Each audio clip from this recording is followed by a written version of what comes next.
Hey, Garrett from the Nodak Nerd here, fresh from a night's sleep after catching the 7:30 showing of Fantastic Four: First Steps. And I recorded a video last night, but the quality was pretty crap, and I just wanted a little more time to process things and kind of figure out what my thoughts were on the movie.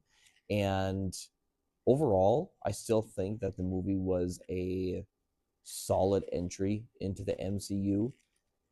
It wasn't as groundbreaking as I feel like the internet is making it out to be, but I do still feel like it nailed a lot of what previous Fantastic Four movies missed, and kind of recaptured what people are looking for in a superhero movie.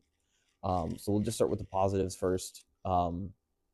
The the whole setting for the movie, the whole aesthetic, the alternate Earth kind of set like in a 60s ish like time frame, I think really worked for the movie because I really think that that setting worked well.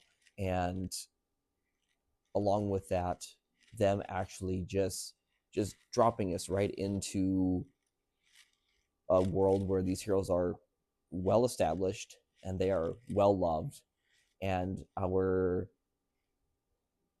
reintroduction to them as heroes, while I personally think they could have even cut that down a little more, I still think it worked well for what they were going for, as opposed to taking a third of the movie's runtime and dedicating that to giving them their powers. They did it in, less than 10 minutes probably.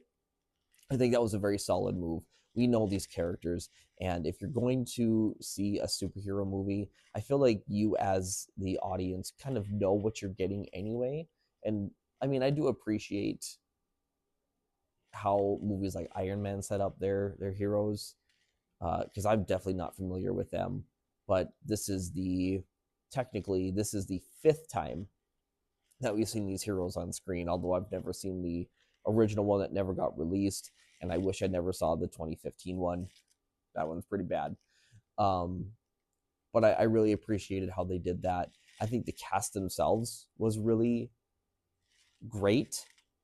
I at first was not sold on Pedro Pascal because I liked John Krasinski as Mr. Fantastic. I thought that would have been a solid choice, but this movie kind of turned me around on that. I think he sold his character really well. They really showed him as a smart, flawed man, and Vanessa Kirby as Sue Storm was a surprise for me. I've never really seen her in anything that I can recall, and I think she really killed it. Um, Evan Moss as Ben Grimm in The Thing.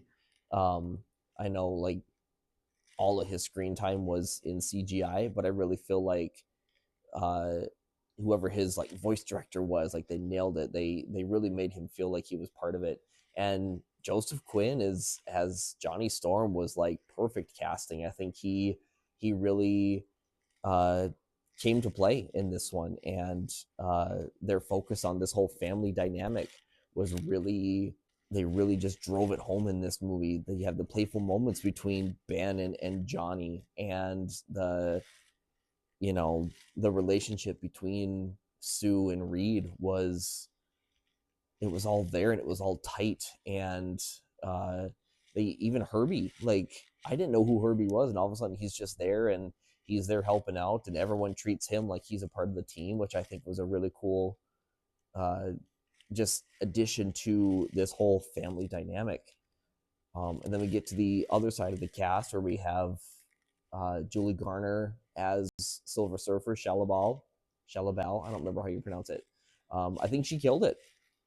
Uh, no disrespect to the first iteration of the Silver Surfer, where you had Lawrence Fishburne as the voice and you had Doug Jones as like the motion capture. They did what they could with it, but I really feel like Julie Garner uh, portrayed this role better, playing both parts, and you see her flaws and you see her, how she comes to be as the character and what drives her. And I think that was really important. I don't remember if they touched on that in Rise of the Silver Surfer. They probably did. I just don't remember. And then we got to talk about Ralph Ineson as Galactus. Man, dude killed it. Gotta love that they went with the comic accurate suit, which I'm really appreciating that the more and more of these movies go along, they're like, oh yeah, people like the weird suits. It just works. And they modernized it a little bit, but I think in this movie they really just captured the scale and the vibe that Galactus brings. And his voice is just so powerful in that role. And it was awesome to see him on screen and not just a big swirly cloud in the sky. I think the fights were pretty well done. You get to see the whole team like fight as a team. The big problem that I have with this movie is its runtime. It's an hour and a half movie, which is definitely one of the shortest ones we've gotten in the MCU. And I think that's a huge detriment to the movie because I feel like there was 20 to 30 minutes of footage that they cut to get it down to that runtime. And I think that 20 to 30 minutes of footage could have really just gave this movie a little more life, because honestly, it felt like a lot of scenes were just jumping from one to the other without a lot of like downtime in between. It almost, I feel like I'm noticing a trend in movies now where they don't want any quiet. They want just the constant things happening on screen. One of my big examples was like Kung Fu Panda 4. I watched that with the kids, started to watch it with the kids, and I honestly just was completely turned off by the movie because there was no time for processing. They were just literally jumping from one scene to the next. And without giving anything away, there are moments in Fantastic Four where you need to show time progression because of what's happening, and they don't give that feeling. Things are just happening on screen, but you don't know how much time is passing, how much time is supposed to be passing. I thought it was one thing and it turned out to not be. And I think that was a big problem. And I know like John Malkovich's character was cut, so you know that they did do a lot of extra cutting. And not that his character was probably going to be like a big part of the movie, but why show him in the teaser and then just completely cut his character out, but then show like his minions for like 15 seconds. Like you really couldn't have fit like 5 seconds of him being in the movie.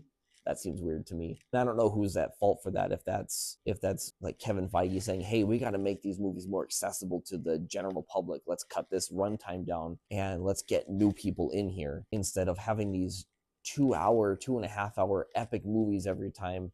And all of a sudden they just have this really, short movie. And I think that was Fantastic Four First Step's biggest problem was its runtime.